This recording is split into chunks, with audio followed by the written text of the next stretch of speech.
Shalom Bapak Ibu yang dikasihi Tuhan, kita bertemu lagi dalam renungan harian GKI Klasi Solo. Dan pada kesempatan ini saya menyapa saudara-saudara, kiranya saudara dalam keadaan baik di tengah-tengah pandemi yang sedang terjadi. Kita senantiasa dipelihara Tuhan walaupun kita begitu terbatas dalam aktivitas kita. Namun kita percaya bahwa Tuhan senantiasa memelihara kita.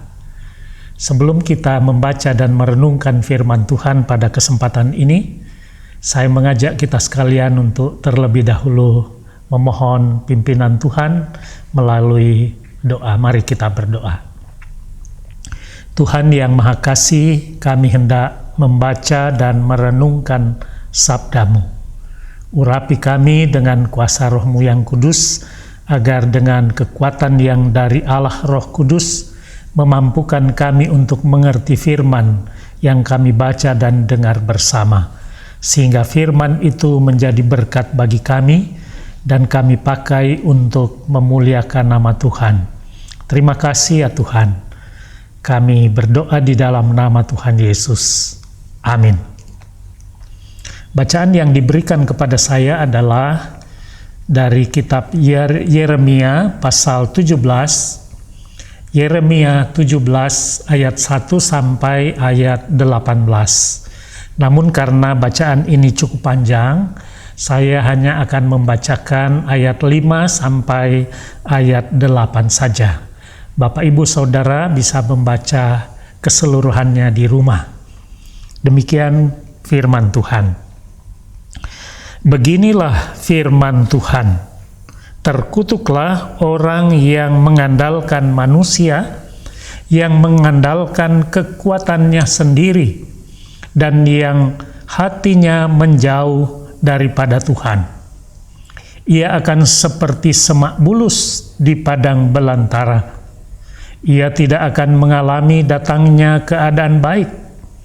Ia akan tinggal di tanah angus, di padang gurun, di negeri padang asin yang tidak berpenduduk. Diberkatilah orang yang mengandalkan Tuhan, yang menaruh harapannya pada Tuhan.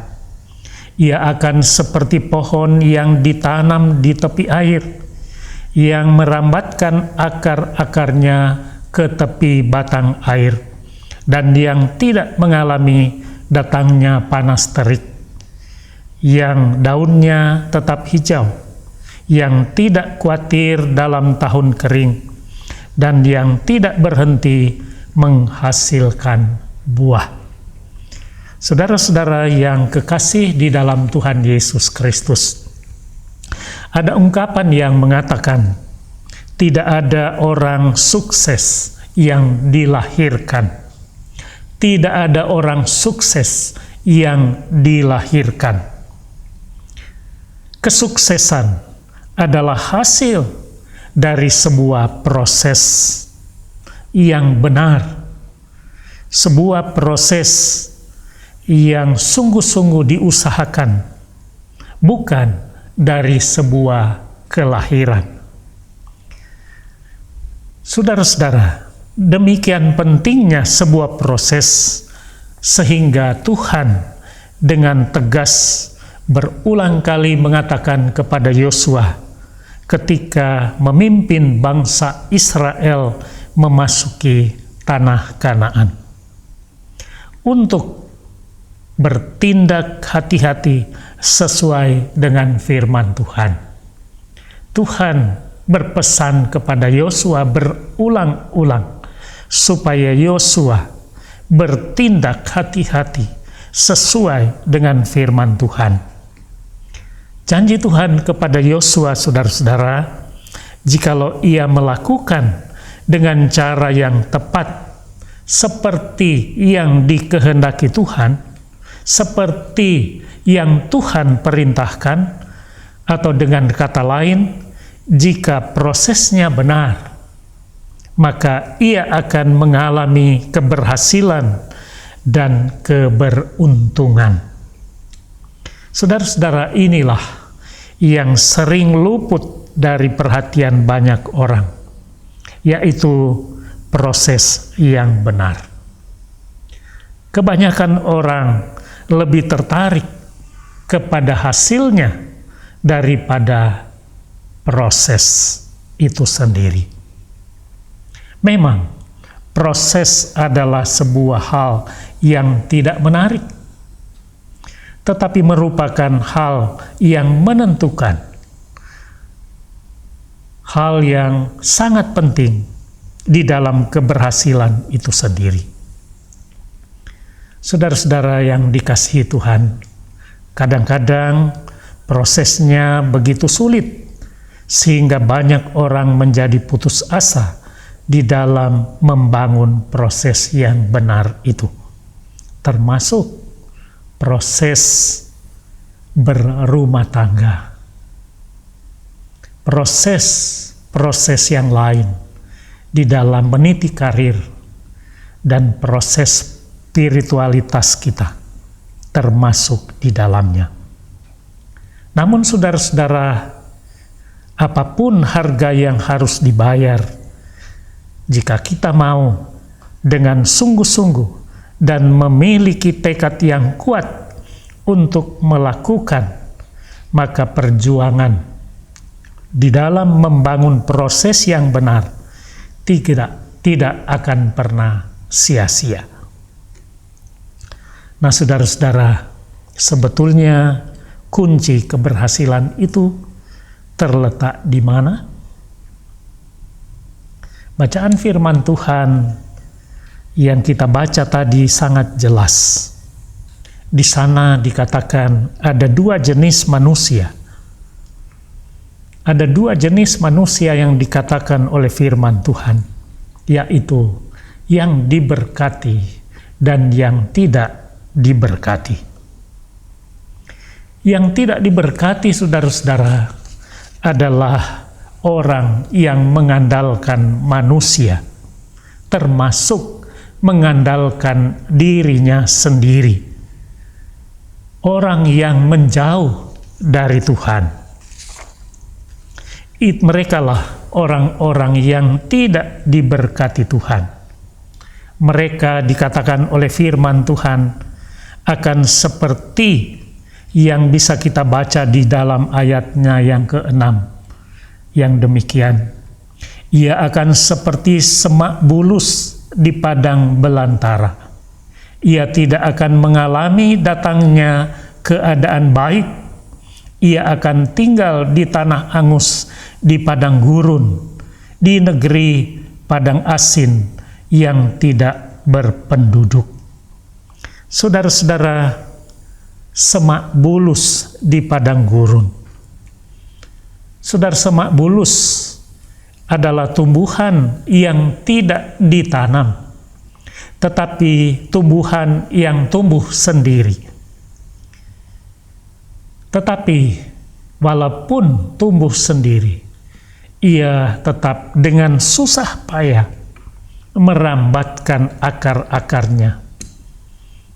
Hidup segan, mati tak hendak, seperti kata pepatah.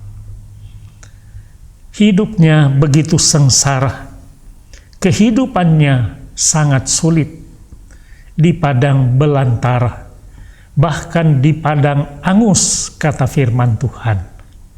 Begitu sulit hidupnya. Demikianlah gambaran orang yang mengandalkan manusia. Ketika orang Israel mendapat ancaman dari tentara Asyur, mereka tidak lari kepada Tuhan. Mereka tidak mengandalkan Tuhan, tetapi mereka mengandalkan manusia.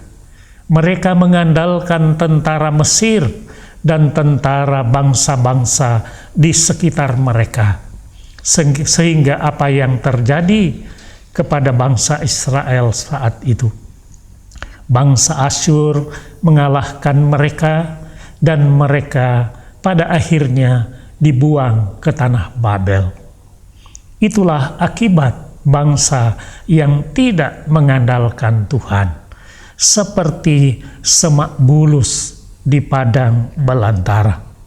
Tetapi sebaliknya, saudara-saudara, orang yang mengandalkan Tuhan akan diberkati. Ayatnya yang ke-8b mengatakan,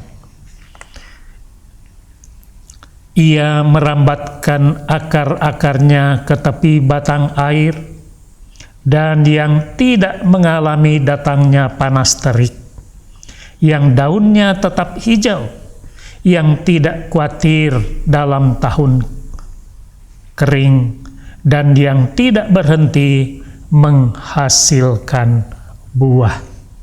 Saudara-saudara yang dikasihi Tuhan, mereka yang mengandalkan Tuhan seperti pohon yang ditanam di tepi air, tidak seperti semak bulus yang tumbuh sendiri, tetapi orang yang mengandalkan Tuhan ditanam, kata firman Tuhan, sengaja ditanam, dipilihkan tempat yang subur di tepi air.